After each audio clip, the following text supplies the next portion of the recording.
धन्यवाद सभी पत्रकार एवं छायाकार मित्रों का और हमारे कैबिनेट मंत्री राव नरवीर जी, हमारे विधायक मुकेश जी, तेजपाल तंवर जी और बिमला जी, हमारे जिला के अध्यक्ष कमल जी और हमारे अरविंद जी। आज हमारी अलग अलग दो बैठकें अधिकारियों के साथ थी, मेट्रो को लेकर के और इंडस्ट्रियल जोन, जो हमने संकल्प पत्र में कहा है कि हर जिला में हम 10 स्थानों के ऊपर एक एक आईएमटी खड़ी करने का हमने अपने संकल्प पत्र में बात कही है।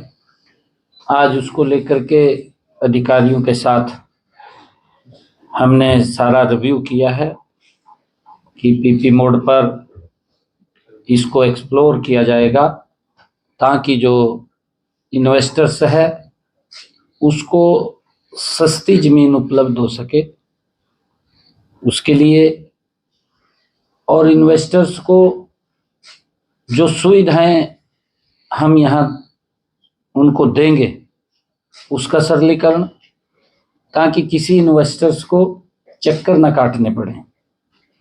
हमने पिछले दिनों हरियाणा के अंदर HEPC वन रूफ सिस्टम, उसके एक छत के नीचे सभी सुविधाएं मिलें, उसको मजबूत किया जाएगा। अगर कोई इन्वेस्टर्स यहाँ पर अपना इन्वेस्ट करना चाहता है, इंडस्ट्री लगाना चाहता है, हमने अधिकारियों को एक बात कही है कि वो एक छत के नीचे सभी ऑफिस हों, एक एप्लीकेशन वो दे, उसको सारी NOCs हमारी सरकार क्लियर करके देगी ताकि वो यहाँ पर इंडस्ट्री लगा सके। उसके लिए हमने आज अधिकारियों को कहा है, जो हमने नए IMT 10 नए औद्योगिक क्षेत्र लगाने हैं, उसके लिए जल्दी ही एक बैठक करके उसके ऊपर काम चालू कर दिया जाएगा। इसको लेकर के हमने चर्चा की है। हमने मेट्रो को लेकर के भी गुरुग्राम के अंदर डीपली उसके ऊपर चर्चा की है, उसकी DPR, उसकी ड्राइंग, उसको लेकर के कि कितना समय इसके अंदर लगेगा। वो सारा गुरुग्राम मेट्रो का जो भूमि पूजन की डेट वो 1 मई को होगा, और उसके लिए हमने अधिकारियों से बैठ करके तय किया है ताकि इसके ऊपर जल्दी काम शुरू हो सके। इसकी जो भी फॉर्मेलिटीज़ हैं उन फॉर्मेलिटीज़ को, जो टेंडर फ्लॉट होना है, टेंडर खुलना है, उसके लिए सारी की सारी कार्रवाई वो कर लेंगे और 1 मई को हम इसको भूमि पूजन करने का हमने उसका लक्ष्य रखा है। मेट्रो के ऊपर जब काम चालू होगा, जो भीड़ भाड़ वाले इलाके हैं उसको लेकर के भी हमने चर्चा की है कि वहाँ पर लोगों को असुविधा ना हो। उस असुविधा को लेकर के, जैसे बस्ती के अंदर बहुत भीड़ भाड़ वाला इलाका है, कि उस वहाँ पर लोगों का सुविधा ना हो, उसके लिए पहले ही डाइवर्सन का या अलग से कोई रोड बनाने का डाइवर्ट करके उसके ऊपर ध्यान कर ले, और ताकि लोगों को कोई असुविधा उस समय में ना हो, उसको लेकर के भी हमने चर्चा की है। और गुरुग्राम मेट्रो में जल्दी ही टेक्निकल व अन्य स्टाफ वो भी लगभग 5 जनवरी तक उसको पूरा कर लिया जाएगा, भर्ती हो जाएगी, उसके इंटरव्यू चल रहे हैं और 5 जनवरी तक उसको हम पूरा करके इस कार्य को आगे बढ़ाने का काम करेंगे। हमारा जो इस परियोजना के ऊपर पैसा खर्च होना है वो लगभग 5,500 करोड़ रुपए की राशि इसके ऊपर खर्च होनी है, और इसमें केंद्र सरकार और स्टेट सरकार का जो शेयर है उसके बारे में ये सारा पैसा इतना खर्च होगा। परियोजना के अंतिम मीडियम मेट्रो को स्थापित किया जाएगा और स्टैंडर्ड गेज पर ये संचालित होगी। उसके लिए हमने बैठ करके सारी चर्चाएं की हैं। यह metro CBTC communication based control signal पर आधारित होगी और ये लगभग 80 किलोमीटर प्रति घंटा की रफ्तार से ये चलेगी। इसका लाभ यहाँ पर वो मिलेगा। ये मिलेनियम सिटी से साइबर सिटी गुरुग्राम के बीच ये चलेगी। इसके अंदर जो भी हमारे स्टेशन बनेंगे, मेरे ख्याल से 8 ऐसे स्थान हैं जहां पर अंडरपास या और फ्लाईओवर वो बनेंगे। उसको लेकर के भी सारा वो डीपीआर तैयार किया है और इसमें पूरी जो हमारी मेट्रो है 27 स्टेशन इसके अंदर बनेंगे। उसको लेकर के भी कहाँ पर कोई दिक्कत, कोई जमीन एक्वायर की या कोई और उसके डीपीआर का कोई विषय है तो उसको लेकर के भी हमने इसके ऊपर चर्चा की है। और जैसा इंडस्ट्री को लेकर के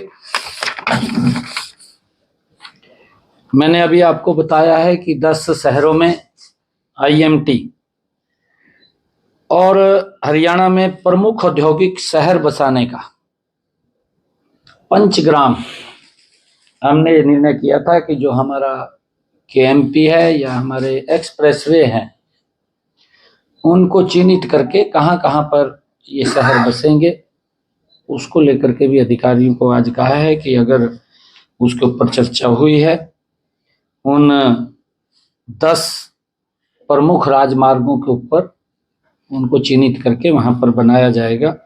उसके लिए भी हमने आज अधिकारियों को कहा है। एक हमारा हेल्थ को लेकर के 700 बेडेड हॉस्पिटल वो भी अंतिम चरण में है। उसकी व्यवस्थाएं हमने पूरी कर ली हैं। वो टेंडर उसका फ्लॉट हो जाएगा शीघ्र ही और जो ही उसका ये टेंडर फ्लॉट होगा उसकी प्राथमिक जो एनओसी लेनी थी, चाहे वो नगर पालिका की है, चाहे वो टाउन एंड कंट्री प्लानिंग से है, चाहे फॉरेस्ट की है, चाहे वो पब्लिक हेल्थ की है, ऐसी सब एनओसीज हमने उसकी ले ली हैं। और जल्दी ही, क्योंकि उसको जो रास्ता था उसके ऊपर भी हमने चर्चा की है कि हॉस्पिटल को जो रास्ता लगता है बहुत ही उसके ऊपर भीड़ भाड़ वाला वो रास्ता है, क्योंकि हॉस्पिटल है। हॉस्पिटल के अंदर एम्बुलेंस और अगर फंसते हैं तो उससे दिक्कत खड़ी होती है। तो उस रास्ते के ऊपर भी हमने विचार किया है कि पीछे से जो स्कूल है या पुलिस लाइन है, बड़े चौड़े रोड को उसके साथ जोड़ करके उस समस्या को लेकर के भी चर्चा की है कि उसका भी हम जल्दी वो समाधान हो जाएगा। वो भी हमने उसको चर्चा की है। मित्रों, एक पिछले दिनों लगातार एक विषय ये कांग्रेस पार्टी के द्वारा उठाया जा रहा है। बाबा साहेब अंबेडकर जी का विषय बना करके एक ऐसी पार्टी, एक कहावत भी है, कहावत ही है कि जिनके अपने खाते खराब है दूसरों के ऊपर उंगलियां उठाते हैं। ऐसे लोग जिन्होंने पीढ़ियों के अंदर, पीढ़ियों को अगर मैं जवाहरलाल नेहरू जी से लेकर के बात करूं, अब तक कांग्रेस पार्टी ने कभी भी डॉक्टर साहब का सम्मान नहीं किया। उनको अपमानित करने का काम अगर किसी ने किया है तो कांग्रेस पार्टी है। आज वही पार्टी उनके नाम पर हक मांगने का ढोंग रचने का काम कर रही है। कांग्रेस की सोच हमेशा डॉक्टर भीमराव अंबेडकर जी के विरोधी रही है। जब भी डॉक्टर साहब ने इलेक्शन लड़ा, इन्होंने किसी न किसी व्यक्ति को खड़ा कर दिया, कहा इसके बराबर में खड़ा हो जाए, ये जीत करके ना जाए।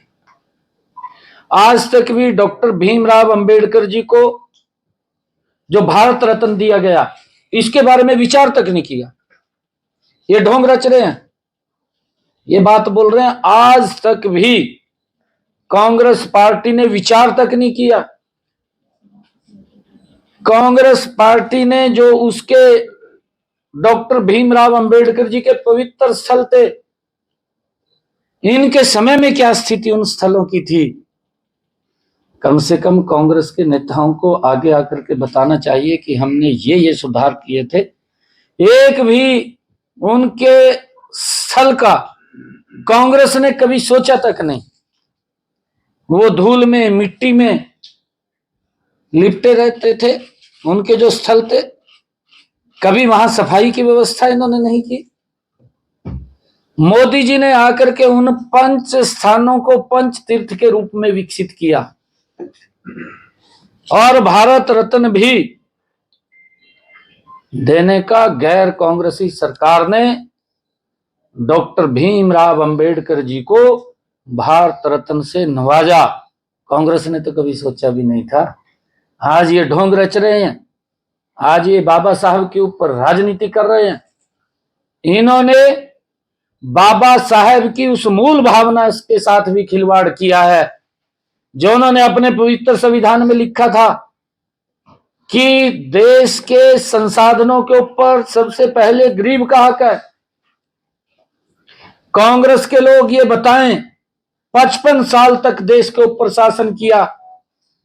बाबा साहिब जो बोल करके गए थे कि गरीब को मजबूत और संपन्न करना है, प्रधानमंत्री आवास योजना के तहत कितने मकान इन्होंने बना करके दिए अपने 55 साल के सालों में। ये देश को बताने का काम करें, राजनीति मत करें। हम 10 वर्षों के अंदर नरेंद्र मोदी जी ने जितने मकान गरीबों को बना करके दिए हैं, हम उसका पूरा रिकॉर्ड देश को बताने के लिए तैयार हैं। गरीबों के लिए किया है। डॉक्टर भीमराव अंबेडकर जी की अमूल भावना है कि गरीब व्यक्ति को मजबूत करना है, उसको खुशहाल करना है।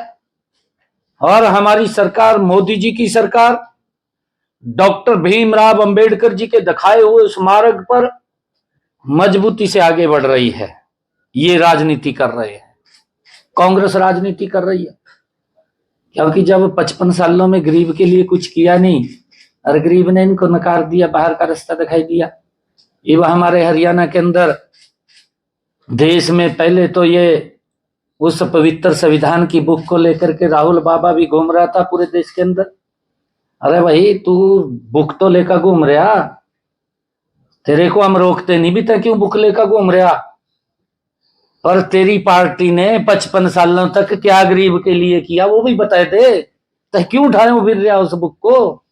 वो काम भी होंगे, वो बताने का काम कर, राजनीति मत कर। परंतु लोगों के अंदर ये भय पैदा कर दिया, मोदी जी अगर बन गए इस संविधान को खतरा हो जाएगा। मैं कांग्रेस के नेताओं को ये बात कहना चाहता हूं, नरेंद्र मोदी के नेतृत्व में ये देश के 140 करोड़ लोग उस पवित्र संविधान के अनुरूप मजबूती से आगे बढ़ रहे हैं। ये भारत उस पवित्र संविधान को लेकर के विकसित राष्ट्र बन रहा है। इसकी चर्चा गरीब व्यक्ति भी कर रहा है। इन्हीं 10 वर्षों में गरीब व्यक्ति ने शुरू की है कि यही सरकार है जो हमारे वेलफेयर के लिए काम कर रही है, हमारी मजबूती के लिए काम कर रही है। खतरा संविधान को नहीं है, खतरा कांग्रेस पार्टी को है। और मैं ये कहना चाहता हूं कांग्रेस के लोगों को कि जो आपकी सोच है 2029 के अंदर आपने जितना झूठ बोलना था वो बोल लिया, आगे आपका ना झूठ चलेगा ना बिकेगा, आपका सुपड़ा साफ होगा। राजनीति करते हैं, आप बताएं तो कि हमने ये काम बाबा जी के वेलफेयर के लिए, और उसने जो नीतियां जो पवित्र संविधान में लिखा, गरीब व्यक्ति के हक मिलना चाहिए, उस हक के बारे में भी बताएं कि हमने बाबा जी के इस वाक्य का अनुसरण करते हुए गरीब व्यक्ति को यह लाभ पहुंचाया है। राजनीति कर रहे हैं। बाबा साहब ने अपने इस्तीफे में भी लिखा था, उन्होंने तो कहा था कि कांग्रेस पार्टी को समझना चाहिए।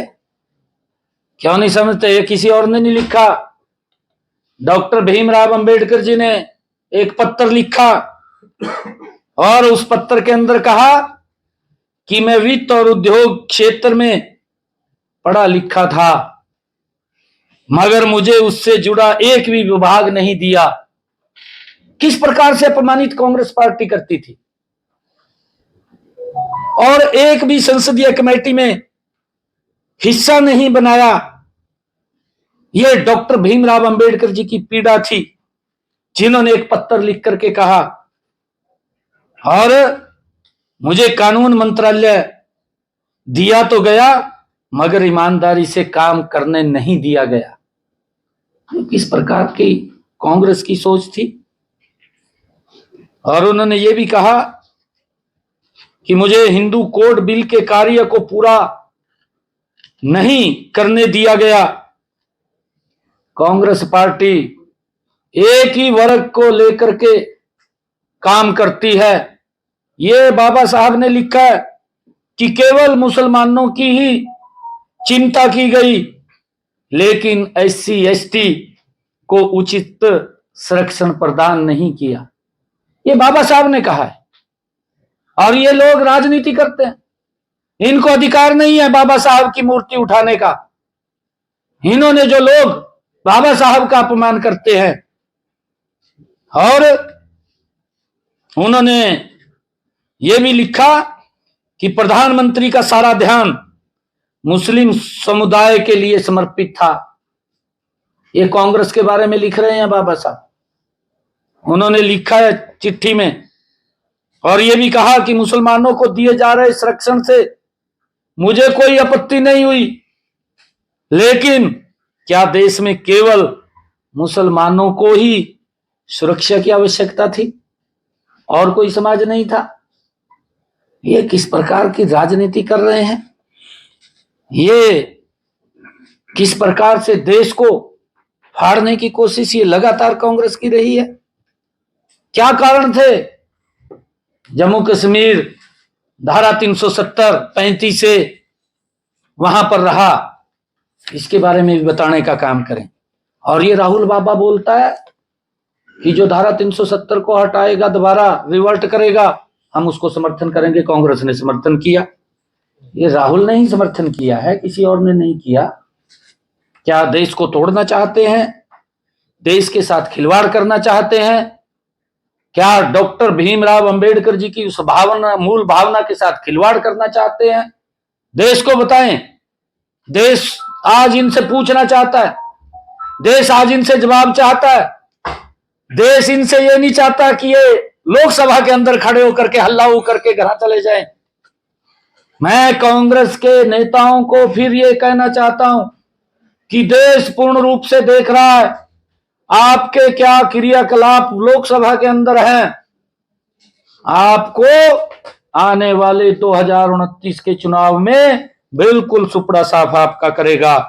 आपको ये चिंता नहीं है कि मोदी जी ने जितनी योजनाएं चलाई हैं 10 वर्षों में, ये कांग्रेस के नेताओं को ये नाम भी नहीं बता सकते।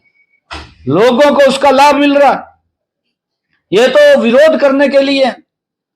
ये लोकसभा के अंदर ये किसी अपने क्षेत्र के विकास की बात करने के लिए नहीं जाते, मोदी जी की नीतियों का विरोध करने के लिए जाते हैं कि गरीब व्यक्ति को ये योजना का लाभ क्यों मिल रहा है, उसके लिए लोकसभा के अंदर जाते हैं। गरीब व्यक्ति देख रहा है, इनका झूठ अब बिका नहीं, ना हरियाणा में बिका, ना महाराष्ट्र के अंदर बिका, और इनके झूठ को देश के लोग पहचान चुके हैं। आने वाले 2029 के चुनाव में कांग्रेस का बिल्कुल सुपड़ा साफ वो करेंगे। कि कांग्रेस द्वारा बाबा साहब के त्याग पत्र को जन सामान्य के बीच में नहीं लाया गया। कांग्रेस पार्टी यह स्पष्ट करना चाहिए कि उसने बाबा साहेब भीमराव अंबेडकर जी के त्याग पत्र को जनता के सामने क्यों नहीं लेकर के आए, ये कांग्रेस के नेता बताएं। राहुल बाबा को इसके ऊपर डिबेट करनी चाहिए कि हमारे पूर्वजों ने जब बाबा साहब अंबेडकर जी ने त्याग पत्र दिया, क्यों दिया, किस कारण से दिया, उसको सार्वजनिक करें, देश को बताएं, राजनीति मत करें। उनके नाम के ऊपर राजनीति कर रहे हैं। जब भी कोई बड़ा नेता जाता है तो उनकी विरासतों को संजोया जाता है और उनकी स्मृतियां बनाई जाती हैं, लेकिन कांग्रेस पार्टी ने बाबा साहिब की एक भी स्मृति बनाने की अनुमति नहीं दी। क्यों नहीं दी? अरे जिस व्यक्ति ने इस संविधान मसौदा की समिति का जो अध्यक्ष था, जिसने मेहनत करके इस पवित्र संविधान को देश को दिया, अरे ऐसे व्यक्तित्व की स्मृतियों को हमें सजो करके रखना चाहिए था। एक की भी उन्होंने इजाजत नहीं दी। नरेंद्र मोदी जी ने, जो मैंने चर्चा की है, पंच तीर्थ के रूप में विकसित किया है 5 उसके स्थानों को कि लोग वहां जाएं, उनकी स्मृतियों को देखें, प्रेरणा लें, आगे बढ़ें। बाबा साहब के जन्म स्थान मध्य प्रदेश में उनकी एक स्मृति निर्माण का काम हमारे भारतीय जनता पार्टी के मुख्यमंत्री सुंदरलाल पटवा ने किया, उन्हीं के कार्यकाल के दौरान हुआ। इन्होंने तो आज तक उसको भी तवज्जो नहीं दी। और श्रद्धेय अटल बिहारी वाजपेयी जी, जिनकी कल जन्म जयंती है, उन्होंने उसका उद्घाटन किया था।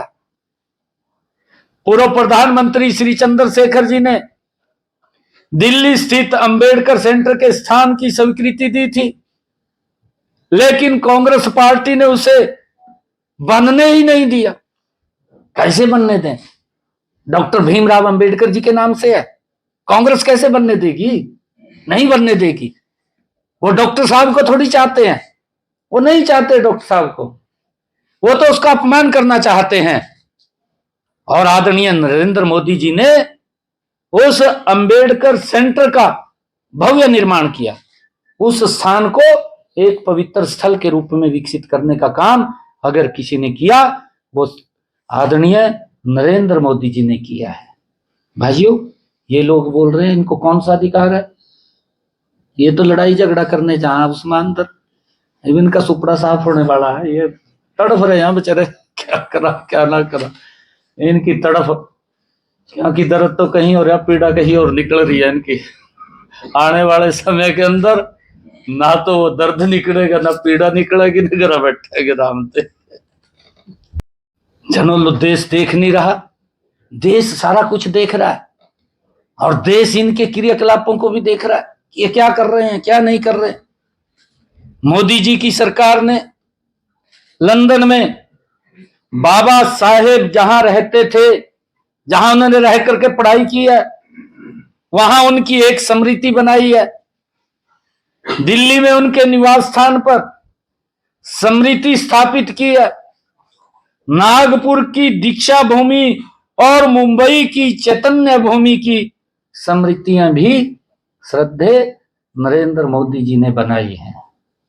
ये पता नहीं कौन से उसके अंदर ये लाभ लेना चाहते हैं, बाबा साहब का नाम लेकर के। खाली इनके पास मुद्दा नहीं रहा कुछ भी।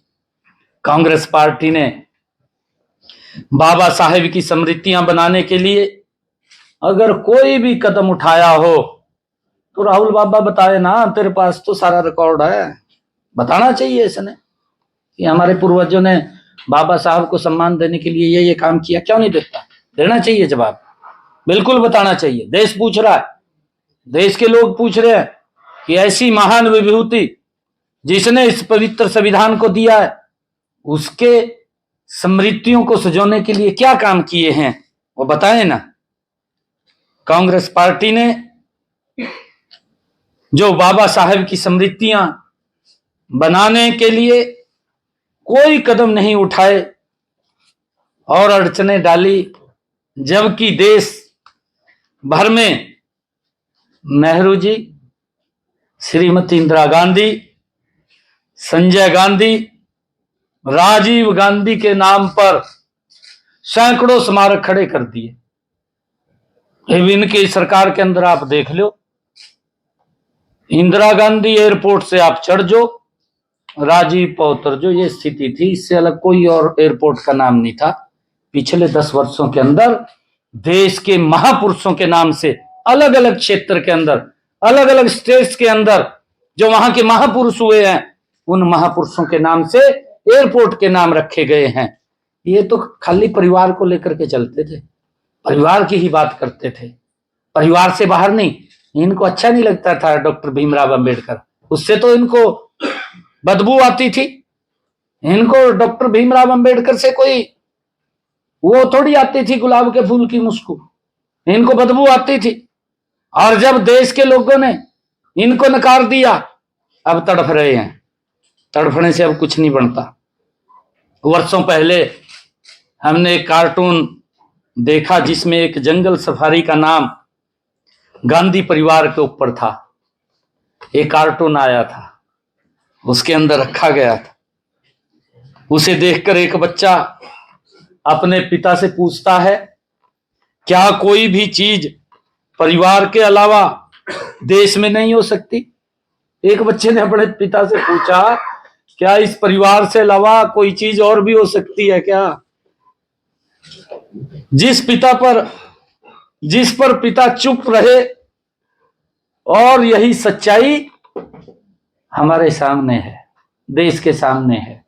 इस बात को हमने समझना चाहिए। पंडित जवाहरलाल नेहरू ने जो एडविना माउंटेन को पत्थर लिख करके, ये सारे रिकॉर्ड है, ये रिकॉर्ड से अलग हम बात नहीं कर रहे हैं, क्योंकि ये बड़े बाबा साहब के, क्योंकि एक कहावत है, ये कहावत भी मैं कहूंगा कि उसका मुद्दा बन जाएगा, मैं बोलता नहीं। नहीं, मैं नहीं बोल रहा। नहीं, ये मुद्दा बढ़ा देंगे उसका। इन पर कोई बात नहीं है। अगर मैं सच्चाई बोल लूंगा तो उसको मुद्दा बनाएंगे ये। नहीं, मैं बोल लूंगा। बाबा साहेब अंबेडकर के कैबिनेट में न रहने की खुशी जाहिर की थी। जवाहरलाल नेहरू ने पत्र लिखा एडविना माउंटबेटन को कि डॉक्टर भीमराव अंबेडकर जी ने कैबिनेट से त्याग पत्र दे दिया, और मैं बहुत खुश हूं। मैं खुश तो होना था उसको, है जी। ऐसी सोच और चरित्र ये कांग्रेस पार्टी का रहा है। भाजपा अपने धुर विरोधियों का भी सम्मान करती है, जो हमारा विरोधी भी है, क्योंकि राजनीति है।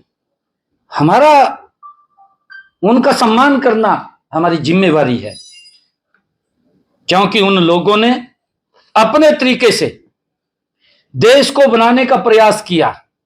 लेकिन कांग्रेस के लिए बस एक ही परिवार सब कुछ है। आज भी वही है, मरे पड़े मंजे के ऊपर पड़े, परंतु कहा यही है भाई, परिवार और नहीं है।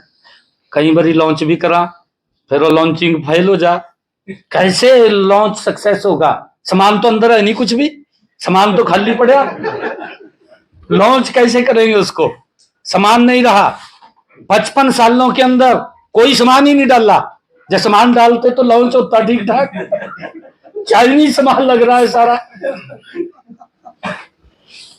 भाई आंसो ना, ये मेरे ऊपर मुकदमा दर्ज न करो। बाबा साहेब ने सरदार पटेल जी को सम्मान दिया, वह सर्वविदित है। आपने देखा है भारतीय जनता पार्टी ने बाबा साहेब को और सरदार वल्लभ भाई पटेल ऐसे महान व्यक्तित्व थे, जिन्होंने, सरदार वल्लभ भाई पटेल ने इस देश की एकता और अखंडता में अपना महान योगदान दिया। आज तक उसको सम्मान नहीं दिया कांग्रेस ने। आदरणीय नरेंद्र मोदी जी ने विश्व की सबसे ऊंची प्रतिमा स्टैच्यू ऑफ यूनिटी बना करके सरदार वल्लभ भाई पटेल को सम्मान देने का काम अगर किसी सरकार ने किया तो नरेंद्र मोदी भारतीय जनता पार्टी ने किया है। ये नहीं चाहते थे कि किसी को सम्मान मिले।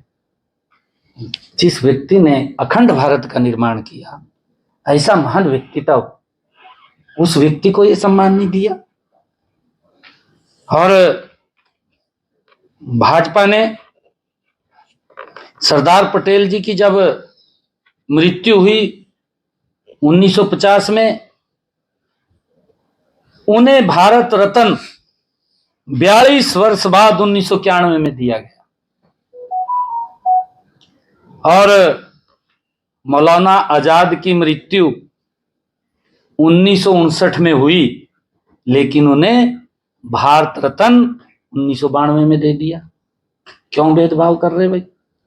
भेदभाव नहीं करना चाहिए। मोदी जी एक बात बोलते हैं, इनका तो प्रधानमंत्री बोलता था, कोई और नहीं बोलता था, देश भी उस बात को सुनता था, परंतु कई बार बहुत ज्यादा लोगों की स्पीड हो गई है काम के अंदर, ध्यान में नहीं रहता। कांग्रेस का ही प्रधानमंत्री, जिसमें राहुल गांधी उसको चलाते थे, उस प्रधानमंत्री ने कहा कि इस देश के अंदर सबसे पहला इस देश के संसाधनों के ऊपर अगर हक है तो वो अल्पसंख्यक का है। क्यों भाई? मोदी जी ने तो ये कहा कि इस देश के संसाधनों पर सबसे पहला हक इस देश के गरीब का है, वो कोई भी है।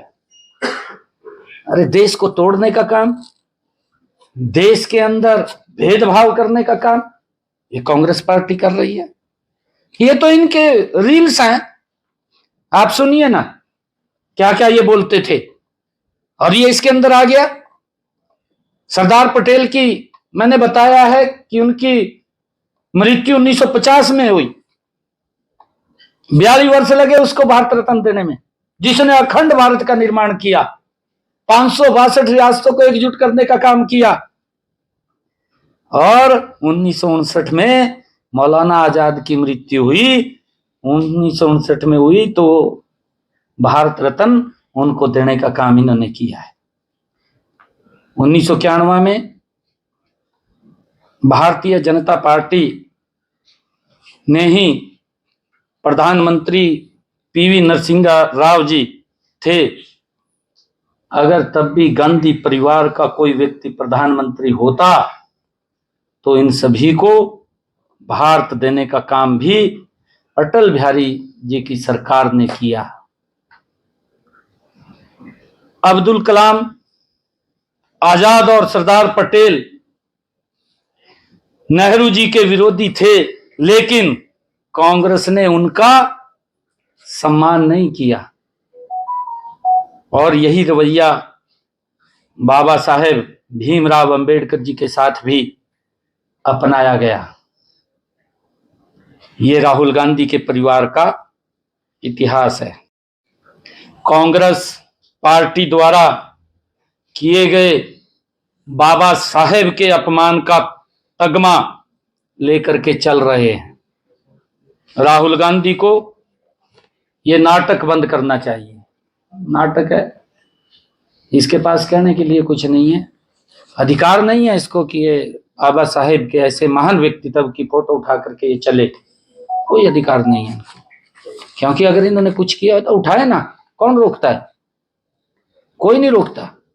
इतने लंबे समय तक सत्ता में रहे, अरे भाई कुछ ना कुछ आप करते तो आप फोटो उठाते, अच्छे लगते भी, हमने ये इसके लिए किया है और हम बात सहन नहीं करेंगे। आदरणीय अमित शाह जी ने बाबा साहेब के सम्मान के अंदर बोल रहे थे, कांग्रेस के उस चेहरे को नकाब कर रहे थे जो वो पवित्र संविधान को उठा करके गली गली घूम रहे हैं। अरे गली गली घूमने की जरूरत नहीं है आप लोगों को। आपने उस संविधान के अनुसार अगर चलते परंतु इनकी सोच तो आज भी वही है। अगर आप देखेंगे, इन्होंने महामहिम राष्ट्रपति महोदय, महामहिम उपराष्ट्रपति महोदय और देश का लोकतंत्र, देश का संविधान, देश के कोर्ट, देश के हमारे लोकसभा सदन के अध्यक्ष, देश के प्रधानमंत्री, एक का भी सम्मान नहीं किया हो तो बता दीजिए। हर व्यक्ति का अपमान करने का काम इन्होंने कोई समय नहीं छोड़ा कि जब भी इनको मौका मिला तभी भी इन संवैधानिक पीठों का अपमान करने का काम कांग्रेस पार्टी ने किया है। ये किस मुंह से बाबा साहेब के उस चित्र को, उस प्रतिमा को लेकर के उठा करके वो बोल रहे हैं? इनको कोई अधिकार नहीं है। देश सब कुछ जानता है, देश को मालूम है कांग्रेस खत्म हो रही है, कांग्रेस के पास नीति नहीं है, कांग्रेस की नीयत नहीं है, कांग्रेस का नेता भी नहीं है।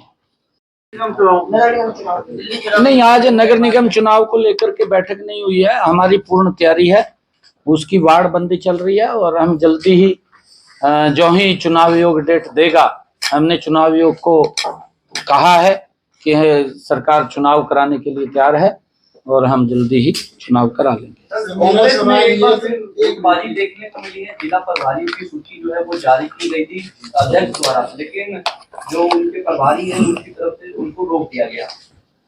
देखिए, जो आपने क्वेश्चन किया है वो ठीक क्वेश्चन किया है।